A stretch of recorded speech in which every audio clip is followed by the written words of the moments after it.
God love Julianne Moore now. You've enjoyed the nomination period a lot. Yeah. Yeah, how many times? Is it 4 times now? Yeah, 4 nominations, Academy Award nominations, yeah. That seems mean. Yeah, well, what do you say, 0 for 4? Is that what you say? Or like 4? 0 for 4, but 4 for 4 for getting in, that's pretty outstanding. Yeah, no, it's okay. Yeah, let's focus on that. Yeah. No, the really mean year was you were nominated for 2 in 1 year. I know. You know, my daughter felt so bad for me one year that she made me some awards. She made me a BAFTA. Yeah, it's this kind of a sparkly orange thing that looked like a fan. I don't know why. Are you sure that isn't the real BAFTA? I know. Yeah, and she made me a Golden Globe. It was small and yellow. Oh. I know, right? Because when you were off to the Golden Globes, was it your son wasn't that encouraging? No, my son said, we were explaining to him what Popeye's going out to do, going to an award show, and for the show we did, Dallas Buyers. Remember when we were in New Orleans and Popeye was skinny? And, oh, yeah, I remember that. So we're going there tonight. And my daughter was like, Popeye, I think you're going to win. My son was like, at 5, he says, real proud of you, Popeye, but you're going to lose. I know it, you're going to lose. So I came home and touche'd him. Woke him up in the middle of the night. Did you see this? For English people, I think you lost something like 3.5 stone, is what we would say. 47 pounds. What would that be? 3.5 stone. There we go. 3.5 stone. 3.5 stone. That's a lot of math. 3.5 stone sounds heavy, doesn't it? Yeah. Pounds. No. 3.5 stone. But does it kind of frustrate you in a way that that's got so much attention, where you're kind of like still acting over here, still doing really good acting? I understood that, you know, before the film came out, that's your headline. That photo that came out of me in the airport was the... Wow. Oh, that's how we get people to click on this site. I got that. Yeah. I'm happy to say and happy that the reaction's been that once people saw the film, yes, the weight loss was something, but I mean, you see, you know, who this guy was, and it quickly became something more than the Matthew McConaughey got skinny film. If you see the film, it's obvious in about 30 seconds that that's not the film you're in. No, but you needed to do it. Yeah, this was not an affectation. This was not an eccentric idea I had about I think it'd be really cool if I lost a lot of weight. Yeah. You know, this was one of those ones where you go, it's my responsibility to do this, to best portray this man. If I do not, I will be embarrassed. And you're also not going to buy the But also, movie. your family and friends must have been... They must have been worried for you. Yeah, I mean, the people that know me well. There were some people that got a little bit worried, but I said, I've got it. It was under control, and it was... I met with the nutritionist, did it as healthily as possible. And my family, who was around me daily, it was so gradual, they didn't really notice it. My daughter one day said, Popeye, why is your neck like a giraffe? That was... other than that. What were you eating, honestly? 5 ounces of fish, a cup of vegetables twice a day. Some pudding in the morning and as much red wine as I liked at night. But it was small amounts, and I gave myself 4 months to do it. So I was clocked off 3.5 pounds a month, and it just worked like clockwork. Now, Julianne, you kind of had the opposite problem, because both times you were pregnant, you were in movies. Yeah, just getting bigger and bigger by the day. Yeah, exactly. And you're trying to hide that. That's a horrible thing, too. When you're in Big Lebowski, I was pregnant and didn't tell anybody and had to fly, you know, fly naked, throwing paint, and then come down at a, you know, and was nauseous the entire time. And then I was pregnant again when I played the old woman in The Hour, so I was an 80-year-old pregnant woman. Which was pretty inconvenient. Yeah. Really, really inconvenient. So I wore a raincoat the whole time and kind of hunched over. And yeah, but it was wardrobe now? Yeah, no, yes. By then, of course they did. But if you can imagine all my old age makeup, my wig and everything, and then you look down, and I was like 7 months pregnant. Like, what happened to Grandma?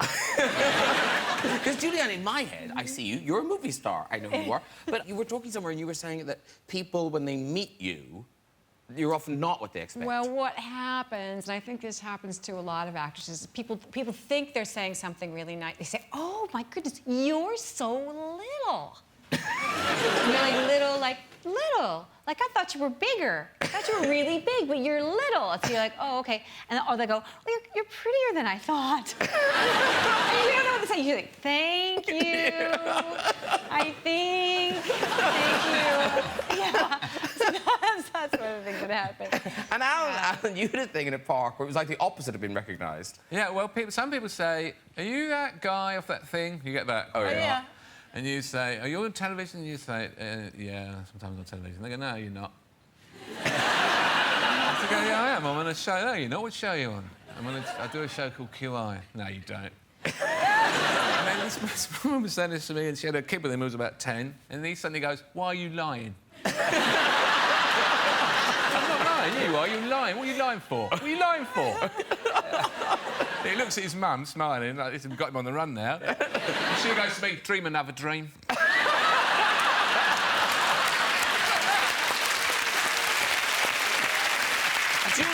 Julianne Moore.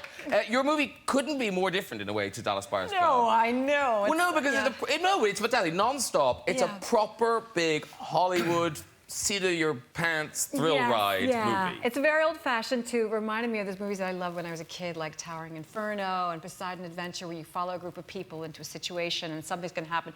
You don't know what's going to happen, you don't know how they're going to react, or who the bad guy is, or, you know. Yeah, but I sit next to Liam Neeson, which is always a good idea. Right? And where's my seat? Oh, hi! And you should fancy, and that's absolutely right to do. That's right, yeah. If you're going to be in an action movie, who do you want to sit next to? Yeah, who's going to save the day? Who's going to save the day? The guy on the poster. And actually, for us, when you go to see it, us, you know, not you, us, it's a British airline. That's right, Aqualantic we're flying. Yeah. But because it's a British airline, lots of familiar faces. How the mighty fall. Poor old Lady Mary, she's now an air hostess. Oh, I know. Can you imagine? I know. Yeah. Michelle Dockery, I guess something went terribly wrong with the inheritance, and... She looks great in her uniform. She does look very good. Marvelous. She's very I good. spent most of the time trying to figure out what was happening on Downton Abbey. Because you're a proper fan. I'm like, oh, my God. I'm like, Michelle, come sit over here.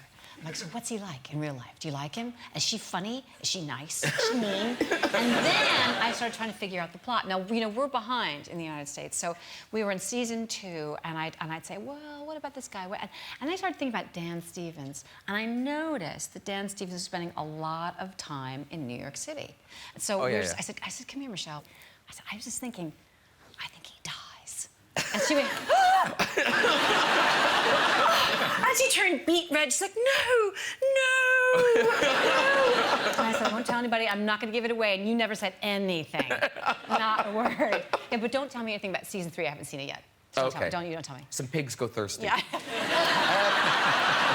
Actually, you are such a big Downton...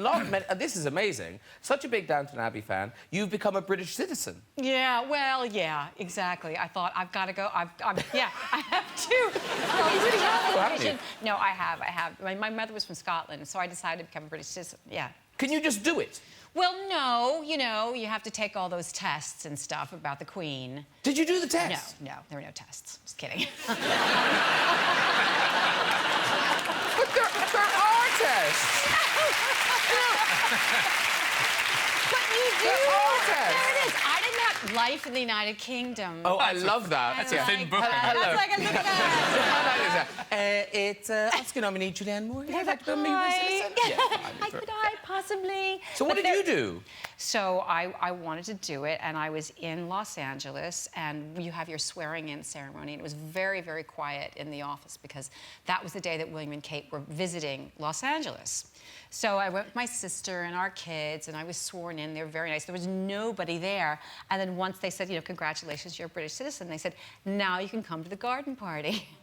There was a garden party for William and Kate that day, and I couldn't come before when I was just an American. But once I was British, I had an invitation. Talk about fast track. I know, right? Yeah. We've lived here all our lives. No, you didn't get invited. Rushing round of applause. Well done. All right. William and Kate, free drinks. Yeah, well done. Yeah. Paying our taxes all those years. This is a genuine thing. Now, some of the questions, like, it's odd. I mean, depending on where you're from, some of these questions are quite hard. So, question 13 here. You'll know them. What must police officers do? Be rude and abusive? Obey the law? Make a false statement? Be politically neutral? I mean, that's a head-scratcher, isn't it? On what occasion? In what context? They didn't mention that. But apparently it's obey the law. That's the right answer. Okay. Yeah. You could get this in your exam. What are the titles of 2 novels by Charles Dickens? A, Harry Potter.